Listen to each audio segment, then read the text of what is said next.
வெளிப்படுத்தல் சுவிசேஷம் 21வது அதிகாரம் அதனுடைய 4வது வசனத்தை நீங்கள் வாசிக்கும் பொழுது வாசியுங்க. வெளிப்படுத்தல் சுவிசேஷம் 21வது அதிகாரம் அதனுடைய 4வது வசனம், அவர் நம்முடைய கண்ணீர் யாவையும் துடைத்து, தேவன் துடைப்பார்.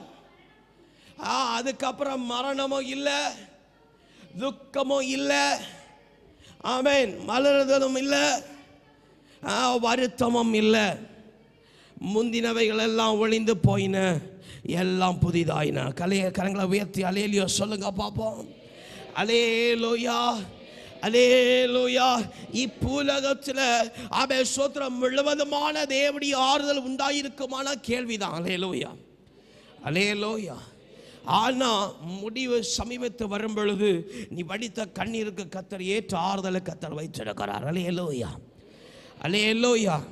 எனக்கு விசுவாசம் இருக்கிறது, நாம் வடித்த கண்ணீர்களுக்கு யாவுக்கும் கர்த்தர் ஏற்ற பிரதிபலனை கர்த்தர் உருவாக்கி தருவார். அல்லேலூயா, அல்லேலூயா, அல்லேலூயா, அல்லேலூயா. ஆகிலும் இவ்வுலகத்தில் அவன் மற்றவர்களுக்கு கர்த்தருடைய ஆறுதலை சொல்லும்படிக்கு கர்த்தர் அடியனை ஆறுதல் படுத்தி வைத்திருக்கிறார். அல்லேலூயா.